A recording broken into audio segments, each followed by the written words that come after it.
पिछले वीडियो में हम लोग मैट्रिक्स में एक्सरसाइज 3.2 में क्वेश्चन नंबर 17 तक सॉल्व किए थे। अब हम लोग क्वेश्चन नंबर 18 से सॉल्व करेंगे। क्वेश्चन नंबर 18 क्या है? If a equal to 0 minus tan alpha by 2 tan alpha by 2 0 then prove that i plus a equal to i minus a cos alpha minus sin alpha and cos alpha. और यहाँ पे i जो है ये given है identity matrix. क्या है? Identity matrix. हम लोग इसका स्टडी कर चुके हैं आइडेंटिटी मैट्रिक्स का। तो ये लेफ्ट हैंड साइड क्या है? Left hand side equals to i plus a। i की वैल्यू क्या हो जाएगा? 1 0 0 1 और प्लस a क्या हो जाएगा? 0 minus tan alpha by 2 tan alpha by 2 and 0 equals to, जो सॉल्व करेंगे क्या होगा? 1 plus 0 1 0 plus minus tan alpha by 2 तो माइनस tan अल्फा बाई 2 ही होगा। 0 प्लस tan अल्फा बाई 2 तो tan अल्फा बाई 2 ही होगा। और यहाँ पे 1 प्लस 0 1। ये हुआ left hand side. Right hand side देखते हैं। राइट हैंड साइड में क्या आएगा? Equals to i minus a into, इसको हम लोग मैट्रिक्स b एज्यूम कर लेते हैं। cos alpha minus sin alpha cos alpha क्या एज्यूम कर लेते हैं? b। लास्ट में जब मल्टीप्लिकेशन करना रहेगा तब इसको सब्स्टिट्यूट करेंगे। तो इस पूरे मैट्रिक्स को हम लोग क्या एज्यूम किए? b। तो 1 माइनस i इंटू क्या हो जाएगा? b। i minus a into b। i क्या होता है? 1 0 0 1 माइनस a गिवन है 0 minus tan alpha by 2 tan alpha by 2 and 0 into matrix b। देखते हैं कितना आएगा। 1 माइनस 0 1 हो जाएगा। 0 माइनस माइनस क्या हो जाएगा? Plus tan alpha by 2। Again 1 minus minus हो जाएगा minus tan alpha by 2 and 1 minus 0 1 into b। b की वैल्यू क्या है? b की वैल्यू हम लोग सब्स्टिट्यूट, ये जो वैल्यू आई है इस मैट्रिक्स में से इसको सब्ट्रैक्ट करने पे ऑब्टेन हुआ है। और b इंटू b करेंगे तो b के प्लेस पे क्या सब्स्टिट्यूट कर देते हैं। b की वैल्यू जो दिया है matrix cos alpha minus sin alpha into cos alpha. Multiply करते हैं, देखते हैं क्या ऑब्टेन होता है।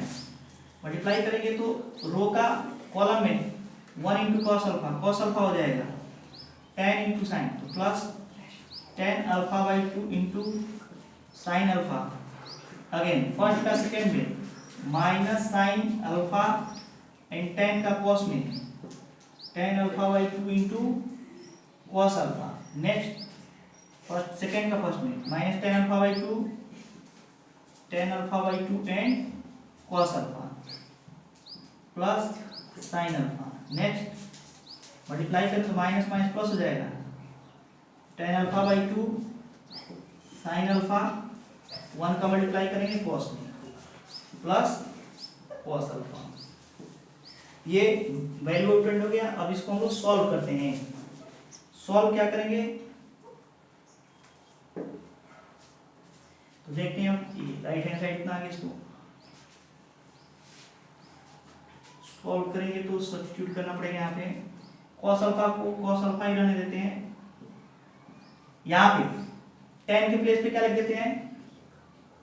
sin alpha by 2 upon cos alpha by 2 और sin 2a का फार्मूला यूज करते हैं। sin 2a इक्वल क्या होता है? 2 sin a cos a। तो यहाँ पे अल्फा है तो अल्फा बाई 2 और cos 1 2 3। यहाँ cos अल्फा को ऐसे ही सब्स्टिट्यूट किए हैं। tan अल्फा बाई 2 को फार्मूला यूज किए हैं sin अपान cos, और sin 2a का formula 2 sin a cos a। Alpha है तो अल्फा बाई 2 हो जाएगा यहाँ पे, क्योंकि एंगल का हाफ हो जाते हैं। तो यहाँ से एक cos और एक cos क्या आ जाए? कैंसिल हो जाए। अब ये टर्म देखते हैं, फिर इस टर्म में देखते हैं माइनस sin अल्फा रहने देते हैं। यहाँ पर tan अल्फा बाई 2 भी रहने देते हैं। फॉर्मूला किसमें यूज कर देते हैं? इसमें cos 2a का formula 2 cos square alpha by 2 minus 1। तो ये दूसरा टर्म हो गया। ये अब ये तीसरा टर्म क्या है? माइनस tan अल्फा बाई 2 रहने देते हैं ऐसे ही। काश में फॉर्मूला यूज कर देते हैं। कॉस में कौन सा फॉर्मूला यूज करेंगे, 2 काश स्क्वायर अल्फा बाई 2 माइनस 1 और प्लस साइन अल्फा, ऐसे ही रहने साइन अल्फा। ये तीसरा टर्म हो गया। अब इसको यूज करते हैं क्या, tan बराबर साइन अल्फा बाई 2 काश अल्फा बाई 2 और साइन अल्फा क्या लिखते हैं, 2 साइन अल्फा बाई 2 काश अल्फा बाई 2 और काश को ऐसे ही करने देते हैं काश अल्फा। तो यहाँ पर कौन सा टर्म कैंसिल हो जाएगा, काश अल्फा और काश अल्फा कैंसिल हो गया। नेक्स्ट टर्म देखते हैं, कॉस अल्फा, ये हो गया 2 sine into sine, sine square alpha cos alpha और plus 2 sine square alpha by 2। Next minus sine alpha है, रहने देते हैं माइनस साइन अल्फा और एक tan का इसमें मल्टीप्लाई करते हैं, तो tan बराबर साइन अपान कॉस करके मल्टीप्लाई करते हैं, sine alpha by 2 upon cos alpha by 2। ये tan का इसमें मल्टीप्लाई कर रहे हैं 2 कास स्क्वायर अल्फा बाई 2। यहाँ पर tan का फार्मूला यूज करके इसमें मल्टीप्लाई किया गया है और 1 में डायरेक्टली मल्टीप्लाई कर देते हैं, तो माइनस tan अल्फा बाई 2 हो जाएगा। ये पूरा टर्म है, इसका इसमें मल्टीप्लाई किए हैं, फार्मूला यूज किए हैं, इसका इसमें डायरेक्टली मल्टीप्लाई करते हैं tan अल्फा बाई 2। यहाँ पर इसमें तो मल्टीप्लाई करेंगे तो फार्मूला यूज कर देते हैं, ताकि कैंसिल माइनस tan को लिखेंगे minus sine alpha by 2 upon cos alpha by 2, इसका हो जाएगा into 2 cos square alpha by 2 और इसका इसमें डायरेक्टली मल्टीप्लाई करते हैं तो प्लस tan अल्फा बाई 2 हो जाएगा, tan अल्फा बाई 2 और साथ ही साथ प्लस साइन अल्फा भी है, साइन अल्फा। तो ये वाला जो टर्म है, ये वाला टर्म ये है। अब ये वाला टर्म देखते हैं, यहाँ पे देखेंगे तो क्या हो जाएगा, sine 2 sine square alpha by 2 sine square alpha by 2 और प्लस कॉस अल्फा, ये टोटल आ गया। अब देखते हैं ये वैल्यू कितना टोटल आएगा।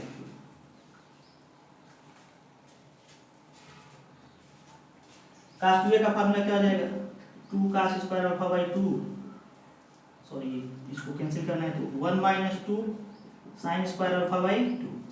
कास 2a equal to 1 minus cos square, 1 minus 2 sine square ये होता है, तो ये अल्फा है तो अल्फा बाई क्या हो जाएगा 2 और ये यहाँ पे इसका फार्मूला ये है plus 2 sine square alpha by 2। यहाँ पर जो टर्म आया है कास 2a का फार्मूला है 1 माइनस 2 साइन स्क्वायर ये होता है, ये क्या सम पे अल्फा है तो अल्फा बाई क्या हो जाएगा और ये माइनस साइन अल्फा और यहाँ पे ये कॉस और कॉस 2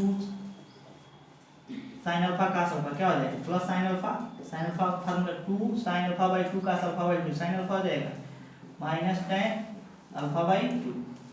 थर्ड जो टर्म है ये क्या है, इसमें से कॉस और cos cancel, minus sine 2 sine alpha by 2 cos alpha by 2 minus sine alpha हो जाएगा प्लस tan अल्फा बाई 2 और plus sine alpha. Next term है 2 साइन स्क्वायर अल्फा बाई 2, इसका फार्मूला यूज कर देते हैं 1 minus 2 sine square alpha by 2। तो ये और ये वैल्यू कैंसिल हो गया, माइनस प्लस कैंसिल हो गया, ये दोनों वैल्यू कैंसिल हो गया, ये दोनों वैल्यू कैंसिल हो गया।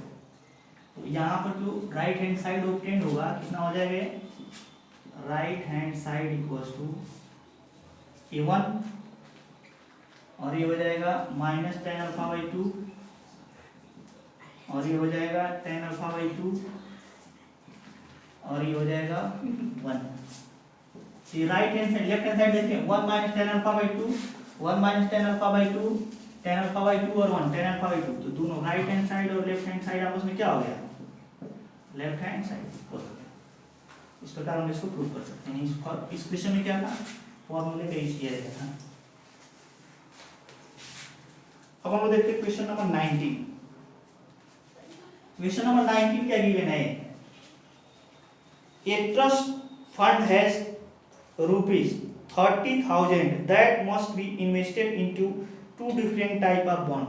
कोई ट्रस्ट है उसके पास 30,000 रुपीज है, कितना है 30,000, या इन्वेस्ट करना चाहता है 2 प्रकार के बॉन्ड्स में, किसमें 2 प्रकार के बॉन्ड्स में। द फर्स्ट बॉन्ड पे 5% interest per year and the second bond पे 7% इंटरेस्ट पर ईयर। जो पहला बॉन्ड है वो 5% का इंटरेस्ट पे करेगा, जो दूसरा बॉन्ड है वो 7% का, पहला जो होगा 5 का और दूसरा 7 का। Using matrix multiplication determine how to divide 30,000 among the two type of bond if the trust fund must obtain an annual total interest of rupees 1800 and 2000। कह रहे कि कोई ट्रस्ट है, उसके पास कुल कितने रुपए हैं, कुल कितने पैसे हैं 30,000। इस 30,000 को वह दो प्रकार के बॉन्ड में इन्वेस्ट करना चाहता है। कह रहे कि जो पहला बॉन्ड होगा उस पर 5% का इंटरेस्ट मिलेगा। कितने परसेंट का 5% का। जो दूसरा बॉन्ड होगा उस पर 7% का इंटरेस्ट मिलेगा। कह रहे कि इसको किस प्रकार से डिवाइड किया जाए कि पहली बार उसे 1800 का इंटरेस्ट मिले और दूसरी बार 2000 का।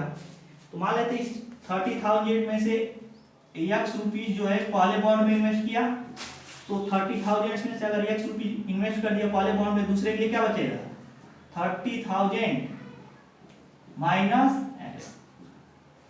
मान लीजिए अगर 30,000 है 30,000, इसमें 10,000 10,000 अगर खर्च कर दिया जाए 20,000 यहाँ बचेगा। तो दो में बांटना है 30,000 को, तो एक कोई x मान लीजिए, दूसरे क्या हो जाएगा 30 माइनस x। कह रहे कि पहले केस में इसको कितना इंटरेस्ट ऑब्टेन हो रहा है 1800। कर इसको मैट्रिक्स मल्टीप्लिकेशन द्वारा ये वैल्यू फाइंड कीजिए x की। कैसे फाइंड करेंगे, तो हम लोग जानते हैं रो का मल्टीप्लिकेशन किसमें होता है कॉलम में। तो रो में हम लोग एज्यूम कर लेते हैं ये मनी x, पहले बॉन्ड में x मनी है, दूसरे में 30,000 माइनस x मनी है। ये जो मैट्रिक्स इसका ऑर्डर क्या है, वन रो है, कितने कॉलम है 1 and 2। और जो इंटरेस्ट तो कितना है, पहले के लिए 5% है, दूसरे के लिए 7। इसको कॉलम में एज्यूम कर लेते हैं। टोटल हमको जो इंटरेस्ट ऑब्टेन करना है कितना है 1800। 1 into 1 ऑर्डर का ये मैट्रिक्स है। ये कितने का 1, ये कितने का है 1 2 by 1 ऑर्डर का। Number of column number of row के इक्वल है, तो मैट्रिक्स मल्टीप्लिकेशन पॉसिबल होगा। और जो मल्टीप्लिकेशन ऑब्टेन होगा उसका ऑर्डर क्या होगा 1 by 1 ऑर्डर का। मल्टीप्लाई करते हैं इसका x into 5%, x into 5% plus 30,000 minus x into 7% equals to कितना हो जाएगा 1800। और जो ऑब्टेन होगा इसका ऑर्डर क्या होगा 1 by 1 ऑर्डर का। 1 by 1 ऑर्डर का 1 by 1 ऑर्डर का, ये दोनों 1 by 1 ऑर्डर के हैं। अब इसको हम लिख सकते हैं, दोनों इक्वल होंगे, इक्वल मैट्रिक्स होती है, इक्वल ये लिख सकते हैं x into 5%। परसेंटेज को जब हटाएंगे ये साइन तो 100 से डिवाइड कर देंगे, plus 30,000 minus x into 7 by 100 equals to 1800। यहाँ से जो वैल्यू होगा इस कितने एलसीएम ले लेते हैं 100, 5x minus 7 3 21, 2,10,000 minus 7x equals to क्या आ जाएगा 1800। सॉल्व करते हैं, देखिए कितना ऑब्टेन होता है। ये ऑब्टेन होगा 5x और माइनस 7 है, ये प्लस होगा। तो ये 2,10,000 माइनस 2x इक्वल्स टू 100 से मल्टीप्लाई करते हैं 2,10,000 है और ये माइनस 2x हो जाएगा, इसका इधर मल्टीप्लाई कर दें 1,80,000। तो इसको 40 हो गया हमें 2x उधर जाते हैं 2 1 1 2 3 4 minus 1 8 1 2 3 4 equal to 2x। Subtract करते हैं 2,10,000 में से 1,80,000 सब्ट्रैक्ट करेंगे क्या आ जाएगा 30,000 इक्वल टू 2x 15,000। x की वैल्यू कितना ऑब्टेन हुआ 15,000। इसका मतलब पहले बॉन्ड में कितना इन्वेस्ट करेगा x मतलब 15,000, तो दूसरे में भी कितना आ जाएगा 15,000। अब कह रहे कि अगर हमें जो इंटरेस्ट ऑब्टेन करना हो वो कितना ऑब्टेन करना है 2,000। अभी इसके पहले ए वाले पोर्शन में क्या पूछा था केवल 1800 ऑब्टेन करना था, लेकिन अब इंटरेस्ट कितना ऑब्टेन करना है 2000, तो इसको भी इसी मेथड द्वारा सॉल्व करेंगे। पहले बॉन्ड में x रुपीस, दूसरे बॉन्ड में 30,000 माइनस x रुपीस, 1 रो 2 कॉलम। जो इंटरेस्ट रेट है 5% है, 7% है, लेकिन इस बार जो इंटरेस्ट ऑब्टेन करना है वो 2000 ऑब्टेन करना है 1/1 ऑर्डर का। तो देखते हैं, मल्टीप्लाई करते हैं इसका, इसमें ये दोनों इक्वल हैं, 2/1 ऑर्डर पे है, दोनों मल्टीप्लाई करेंगे तो 5x% plus 30,000 minus x into 7%, मैं किसका ऑर्डर क्या होगा 1/1, 1/1 इक्वल्स टू 2000, 1/1 ऑर्डर का ऑब्टेंड हो गए। दोनों इक्वल मैट्रिक्स हैं तो इसकी वैल्यू इसकी इक्वल होगी। 5 into x by 100, percentage remove कर देते हैं, प्लस 30,000 माइनस एक्स 7, साइन हटाएंगे क्या आ जाएगा 100 से डिवाइड करेंगे equal to 2000। Equal matrix order same है तो दोनों वैल्यू आपस में क्या होंगी इक्वल होंगी। अब देखते हैं वैल्यू कितना ऑब्टेंड होगा। 100 एलसीएम लेते हैं, 5x plus 21,000 minus 7x equal to 2000। Multiply करते हैं इसका, 5x minus 21,000 minus 7x equal to 2 lakh हो जाएगा 50। अब इसको सब्ट्रैक्ट करते हैं, देखते हैं कितना आता है वैल्यू। इसको इधर लाते हैं, ये प्लस होगा 5x minus 2 1 1 2 3 4 minus equal to 2x हो जाएगा, माइनस इधर 2x और उधर जाएगा प्लस हो जाएगी, कितना हो जाएगा 10,000 equals to 2x, 5,000 equals to क्या हो जाएगा x। तो पहले बॉन्ड में कितना इन्वेस्ट करें, अगर उसे 1800 जो ए वाला पोर्शन सॉल्व किए थे का इंटरेस्ट फाइंड करना हो, ऑब्टेन करना हो, तो उसे दोनों बॉन्ड में इक्वल क्या करना पड़ेगा, इन्वेस्ट करना पड़ेगा। पहले बॉन्ड में 15,000 आया था तो दूसरे बॉन्ड में 50, लेकिन अगर उसे 2000 का अगर इंटरेस्ट ऑब्टेन करना हो तो पहले वाले बॉन्ड में कितना इन्वेस्ट करेगा 5,000 और दूसरे वाले में 30,000 माइनस 5,000 इक्वल टू 25,000, कितना हो जाएगा 25,000। तो ये आएगा 5,000 और ये आएगा 25,000 का इंटरेस्ट ऑब्टेन करेगा।